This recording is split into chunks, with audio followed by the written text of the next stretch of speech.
Assalamualaikum warahmatullahi wabarakatuh. Materi pengawasan tempat pemungutan suara atau PTPS, Panwascam Balikpapan Selatan Divisi PLH, Bawaslu, Badan Pengawas Pemilihan Umum. Pengawas tempat pemungutan suara dalam pengawasan pemilihan kepala daerah, Panwascam Balikpapan Selatan. Dasar hukum Undang-Undang 7 tahun 2017, Undang-Undang 10 tahun 2016, dan Undang-Undang 6 tahun 2020. Perbawaslu 13 tahun 2018, Perbawaslu 4 tahun 2020, SKPU 8 tahun 2018, PKPU 5 tahun 2020, PKPU 6 tahun 2020. Pengawas tempat pemungutan suara atau PTPS adalah pengawas yang dibentuk oleh pengawas kecamatan untuk membantu tugas pengawas kelurahan desa atau yang disingkat dengan PKD. PTPS, pra pemungutan dan penghitungan suara. Fokus pengawasan pada saat proses sebelum kegiatan pemungutan suara ditujukan pada 4 hal sebagai berikut. Pertama, kampanye hari tenang. Kedua, pembentukan TPS di tempat yang mudah diakses bagi penyandang disabilitas. Ketiga, ketersediaan dan kelengkapan perlengkapan pemungutan perhitungan suara serta dukungan perlengkapan lainnya. 4. Distribusi formulir model C undangan.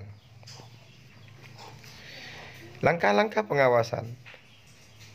Langkah-langkah pengawasan sebagai berikut. Koordinasi dengan tim pelaksana kampanye, pasangan calon atau relawan atau pasangan calon yang ada di daerahnya untuk menyampaikan larangan kampanye pada masa tenang dan larangan memberi uang atau materi lainnya. Koordinasi dengan tokoh masyarakat, pemuka agama, tokoh adat setempat untuk melaporkan kepada pengawas apabila ditemukan pelanggaran kampanye termasuk pemberian uang atau materi lainnya di waktu masa tenang. Memantau atau memonitor situasi dan kondisi bersama pengawas kecamatan dan pengawas kelurahan, atau dapat mengajak bersama kepolisian atau pihak keamanan setempat yang bertugas di wilayah kerjanya untuk mengawasi kemungkinan adanya aktivitas pemberian uang atau materi lain dan terhadap masih adanya alat peraga kampanye yang belum dibersihkan. Mengecek pendistribusian formulir model C undangan kepada KPPS atau pemilih. Mendatangi lokasi TPS dan melakukan pengecekan kesiapan TPS apakah sudah didirikan di tempat yang mudah diakses bagi penyandang disabilitas dan tersedianya serta lengkapnya perlengkapan dukungan.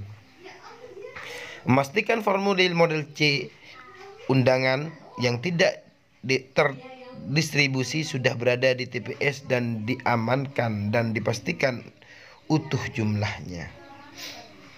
Pemungutan dan penghitungan surat suara. Kebenaran pemilih. Ketersediaan logistik.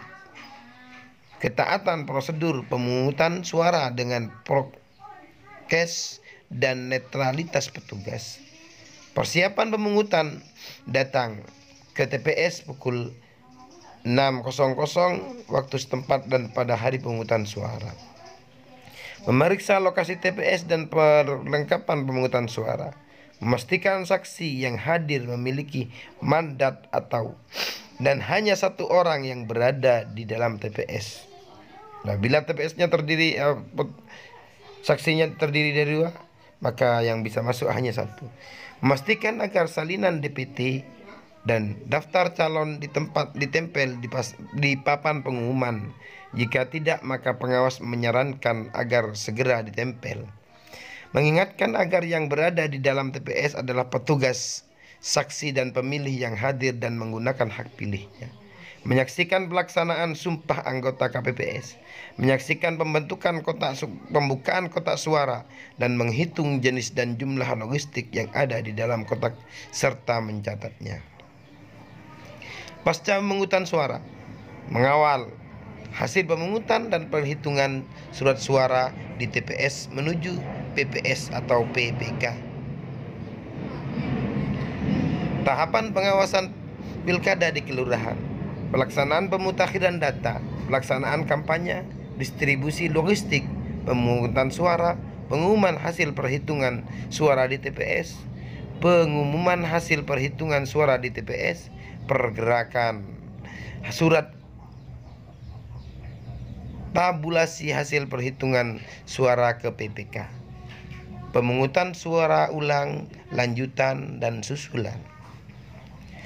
Pemutakhiran data pemilih adalah kegiatan untuk memperbarui data pemilih berdasarkan DPT dari pemilu atau pemilihan terakhir yang dimutakhirkan secara berkelanjutan dan disandingkan dengan DP4 serta dilakukan pencocokan dan penelitian yang dilaksanakan oleh KPU atau KIP kabupaten atau kota dengan dibantu oleh PPK, PPS dan Pantarlih.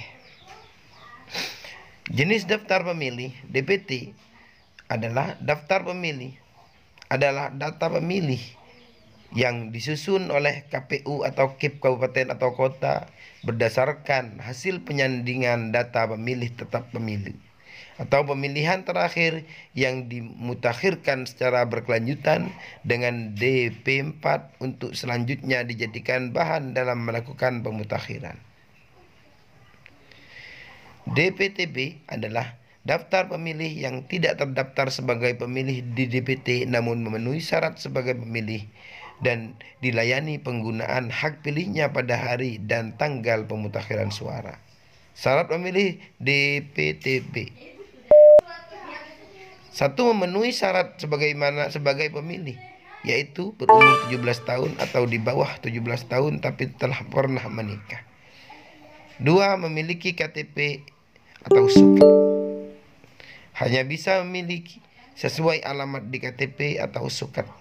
Mendaftarkan diri ke KPPS maksimal 1 jam sebelum pemungutan suara ditutup, maksimal jam 12.00. Menggunakan hak pilih di atas jam 12 pada hari dan tanggal pemungutan suara.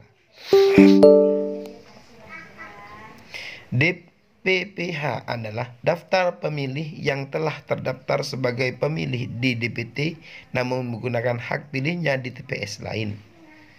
Syarat pemilih DPPH: sudah terdaftar di DPT, memiliki eKTP atau suket, mendaftarkan diri ke PPS, PPK atau KPU kota untuk mendapatkan surat keterangan pindah memilih formulir A5 KWK yang dikeluarkan oleh PPS maksimal 3 hari sebelum hari dan tanggal pemungutan suara. Wajib membawa KTP atau eKTP, suket dan formulir A5 KWK pada hari dan tanggal pemungutan suara. Syarat pemilih: genap berumur 17 tahun atau lebih pada hari pemungutan suara, sudah kawin atau sudah pernah kawin, tidak sedang terganggu jiwa atau ingatannya, tidak sedang dicabut hak pilihnya berdasarkan putusan pengadilan yang telah mempunyai kekuatan hukum tetap, berdomisili di wilayah administratif pemilih dibuktikan dengan eKTP. Dalam hal pemilih belum mempunyai KTP atau eKTP dapat menggunakan surat keterangan suket yang diterbitkan oleh dinas yang menyelenggarakan urusan kependudukan dan catatan sipil tempat. Dan yang terakhir, tidak sedang menjadi anggota Tentara Nasional Indonesia atau Kepolisian Negara Republik Indonesia. Metode pengawasan: pengawasan langsung, pengawasan partisipatif, dan pengawasan berbasis media sosial. Pengawasan langsung bisa kita langsung ke lapangan. Pengawasan partisipatif kita ikut berpartisipasi mengawasi. dan pengawasan di dalam Mensos.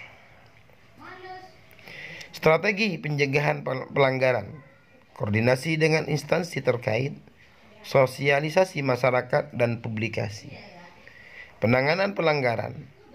Laporan dugaan pelanggaran adalah laporan yang disampaikan secara tertulis oleh pelapor kepada pengawas pemilihan terhadap dugaan terjadinya pelanggaran pemilu. Adalah tindakan yang bertentangan, melanggar atau tidak sesuai dengan ketentuan perundang-undangan. Pelapor adalah orang yang berhak melaporkan terjadinya dugaan pelanggaran pemilu yang terdiri warga negara Indonesia yang mempunyai hak pilih, pemantau pemilu atau peserta pemilu. Penindakan adalah serangkaian proses penanganan pelanggaran yang meliputi temuan penerimaan laporan, pengumpulan alat bukti, klarifikasi, pemberian rekomendasi, serta penerus hasil kajian atas temuan kepada instansi terkait untuk menindaklanjuti. Alat kerja kepengawasan. Laporan dugaan pelanggaran dituangkan dalam bentuk form A1 dengan memperhatikan unsur 5W plus 1H. Wow, siapa subjek atau pelaku? What, apa, cara apa yang diselenggarakan? Di mana tempat kejadian? When, kapan waktu kejadian? Why, mengapa, tujuan, alat, latar belakang kejadian? Bagaimana detail kejadiannya? Demikian dan terima kasih. Selamat bekerja dan jaga kesehatan. Semoga kita selalu senantiasa dalam lindungannya. Amin ya rabbal alamin. Assalamualaikum warahmatullahi wabarakatuh.